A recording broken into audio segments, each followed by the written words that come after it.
concept essentiel dans la RGPD qui est la notion de sous-traitant ou de co-traitant, qui n'existait pas auparavant. Lorsqu'il n'y a pas de contrat, on prend le risque, effectivement, la personne qui normalement détermine de la finalité du traitement et qui a les moyens du traitement, c'est celui qu'on appelle le responsable du traitement. C'est lui qui a la principale responsabilité. Pour autant, dans sa mission, il peut faire appel à des tiers, des hébergeurs ou des gens qui vont, ces héros en l'occurrence, qui vont traiter pour lui certaines des données. Et là, la personne intervient comme sous-traitant. Elle ne va pas déterminer la finalité du traitement, mais on va lui demander d'intervenir pour le compte du responsable de traitement.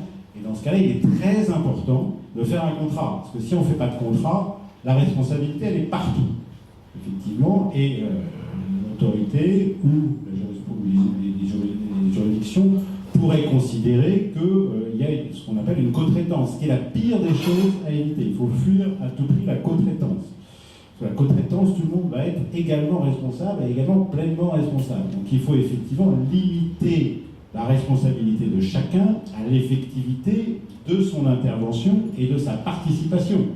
Sinon, effectivement, celui qui va sous-traiter dans une certaine mesure, par exemple, l'hébergement, il faut qu'il ne soit responsable que à raison et à proportion de ce qu'il a effectivement fait. Et là, d'où il est très important, dans les cartographies qu'on opère dès le départ, de regarder les réalités contractuelles, effectivement, des liens qu'on peut avoir avec les personnes qui sont amenées à traiter les données salariées ou données des clients ou de qui que ce soit. Luc a une question. En termes de sous-traitance et de co-traitance, en fait, si, pour faire court, une grosse boîte avait décidé d'externaliser une partie de ses traitements pour ne pas être sous le coup du RGPD, ça ne fonctionne absolument pas. Mais est-ce que de toute façon, qui est ou pas contrat, qui est ou pas sous-traitance, co-traitance ou pas, dans ce cas-là, même si la entre guillemets, l'entreprise se fait protéger par le contrat, elle sera de toute façon responsable sur la totalité des traitements, puisqu'au final, c'est elle qui les a... Au final, c'est elle qui a effectivement la responsabilité de la détermination de la finalité, qui a en principe les moyens du traitement. Qu'il les ait délégués ensuite, c'est son problème. Mais sa responsabilité demeure pleine et entière. Et elle doit non seulement être responsable, effectivement, pour elle-même, mais la jurisprudence considère qu'elle est responsable également pour ses sous-traitants, notamment en termes de sécurité, dont on n'a pas tellement parlé jusqu'à maintenant, mais qui est un élément qui est essentiel.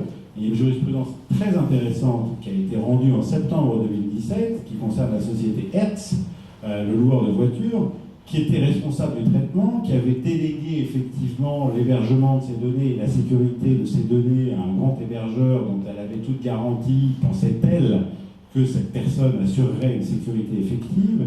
Et la jurisprudence a considéré que non seulement effectivement le contrat était insuffisant, avait des trous dans la raquette, mais qu'en plus, et nonobstant le contrat elle avait l'obligation d'auditer ses sous-traitants en termes de sécurité. Donc ça va extrêmement loin. Donc ça veut dire que quand vous êtes responsable du traitement, vous devez vérifier que le sous-traitant que vous avez nommé, non seulement effectivement vous avez bien blindé votre contrat, mais que vous allez voir ce qu'il fait effectivement. Donc c'est une responsabilité considérable.